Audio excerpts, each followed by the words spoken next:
All right, we have been looking at parables of Jesus. Parables are one of the ways in which Jesus taught, right? Sometimes he would just speak straightforward, love your neighbor. Sometimes he didn't use words at all. It was his actions that spoke louder than words, the compassion that he showed for others. Sometimes he would use stories or allegories or metaphors or similes. There were many ways in which Jesus communicated to us, but one of the ways he talked was to use a parable.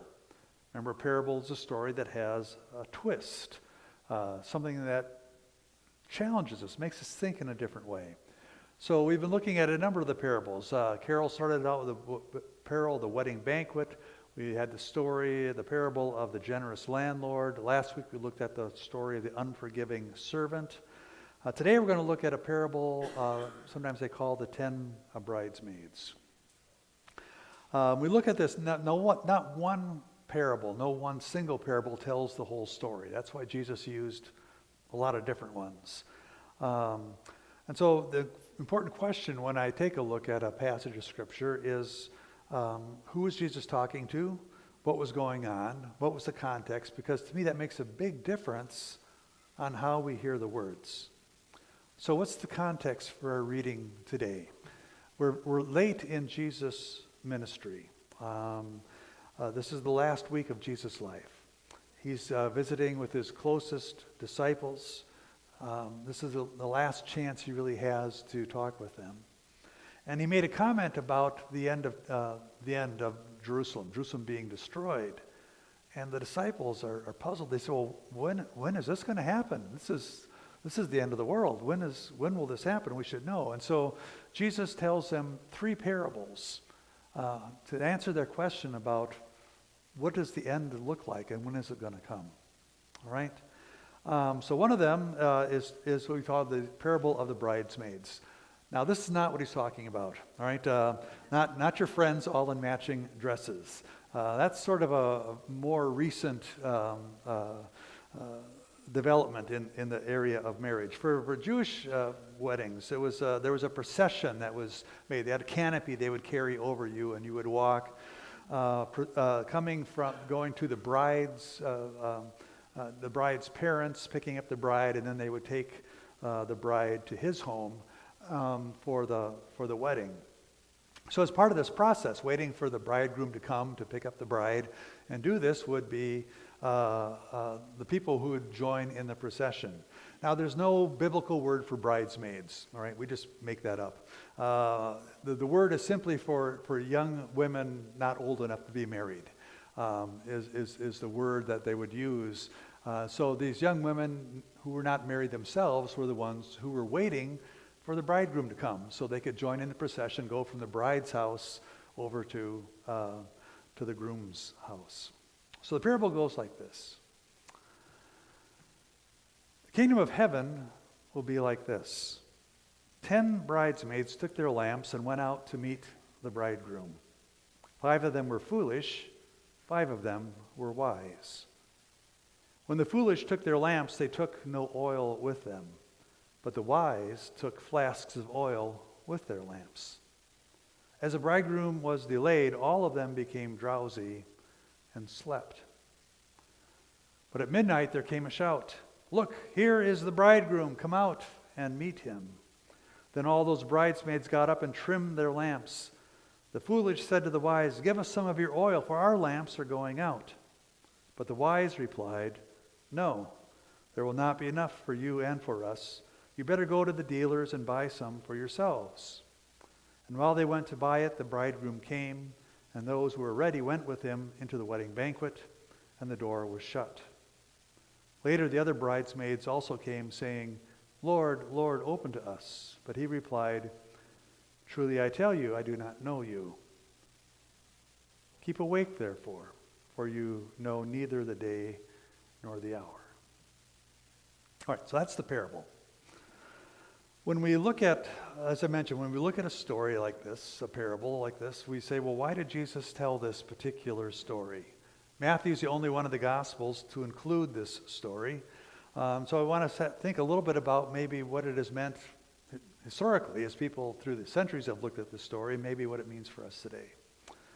So Matthew was writing about 40 years after the death of Jesus, right? A generation was passing away. And Matthew says we need to write this story down. So Matthew writes the story. But a lot can happen in 40 years, right? Do you remember 40 years ago? That would have been 1979. All right, what was happening in 1979? There were gas lines. We had an energy crisis, right, going on. The gas price of gas had shot up over the last couple of years, rocketed all the way up to 88 cents a gallon. All right, it was outrageous. Someday we thought this gas might even be over $1 a gallon, if we could imagine that in our minds. But it went crazy. Our confidence was shaken. We had a near meltdown at 3 Mile Island. Our faith in technology to save us said, wait a second, we almost had a China syndrome here, which is the movie that came out in 1979, 12 days before 3 Mile Island.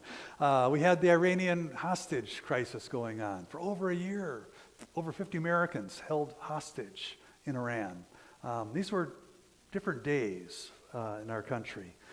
Interest rate was over 15%, right? Inflation was running 11, 12% a year. It was financially, it was just crazy times. Sony rolled out a radical new invention, a miniature cassette player called a Walkman. You could actually take your music with you wherever you went. You didn't have to set up your stereo and only play it in your house. For the first time in history, you could take your music with you. And McDonald's decided to market to kids and rolled out something called a Happy Meal. And if you were listening to the radio, you heard My Sharona. All right. So 1979. This was just 40 years ago. So a few things have changed in 40 years. So what happened in the 40 years between Jesus' death and when Matthew decided to write his gospel? Well, it's big stuff. The destruction of Jerusalem. All right. Jerusalem burned to the ground. The temple destroyed. These were big, heady events. I mean, Christians, those people who followed Jesus, were beginning to be persecuted. They had been kicked out of the synagogues. They still thought of themselves as Jews that believed that Jesus was the Messiah, but the Jewish community said, no, you're not one of us. Jesus had promised to return, but a whole generation had passed away. And people began to have questions. Their loved ones were beginning to die. He says, well, is Jesus really coming back? He said he was coming back. And if he's not coming back now, with what's going on around us, when would he be coming back? So Matthew, when he tells the story of Jesus, choosing what stories to include, what stories not to include, he wants people to try to make sense of their lives at a very difficult point. Now, throughout history, people have often wondered about this promise of Jesus to return. When is he coming back? I remember as a young Christian, when I was a teenager, I was sure that Jesus was going to come back any minute, all right? I knew that life couldn't get any worse than it was in 1979, right? And I thought it was my job to convince people I needed to save people, because if they weren't saved, the rapture was going to happen. Their clothes were going to be left. I was going to be gone, and they'd be left behind, and all that. So one of the things I did, I started really digging into the Bible because I really wanted to understand this rapture thing. And to my great disappointment, I realized it wasn't in there. Oh shoot! I was so excited about the rapture, and it was motivating me to do people, and I realized that it wasn't in the Bible. All right, it had been invented a couple hundred years ago by people who were playing fast and loose. Take a Bible verse here, take it out of context, throw it together, and scare people. It worked. It scared me, right? I was living in fear of that. So anyway, stories like this parable that Jesus tells about the end time and when is Jesus coming again, became a powerful story for me to try to figure this thing out. And in time, as I spent time with it, though I believe this is a parable that Jesus told the disciples, it wasn't simply an allegory set up to help future generations think about the second coming, but I think Jesus actually meant this to help the disciples who were right there, then and there, trying to figure out how do we live with your absence.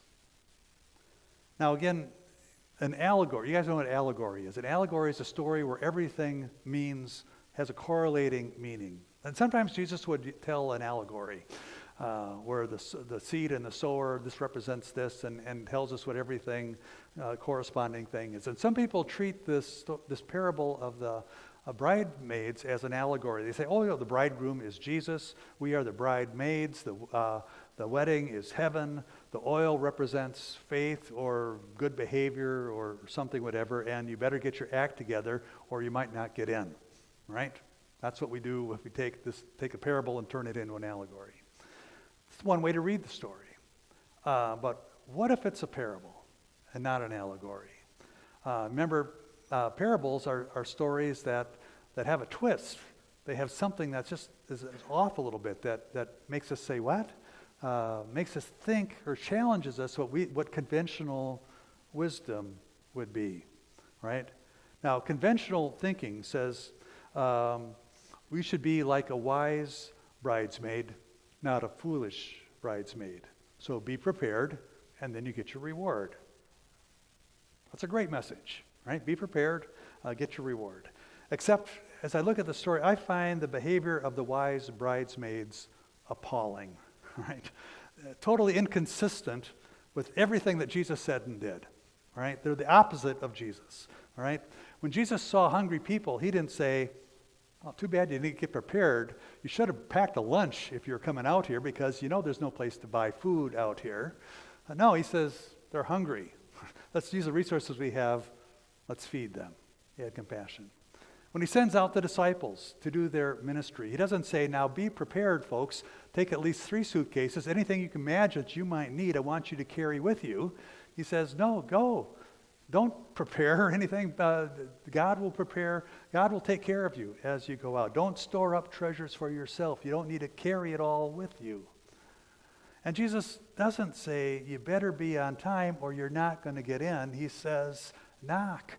The door will be open to you.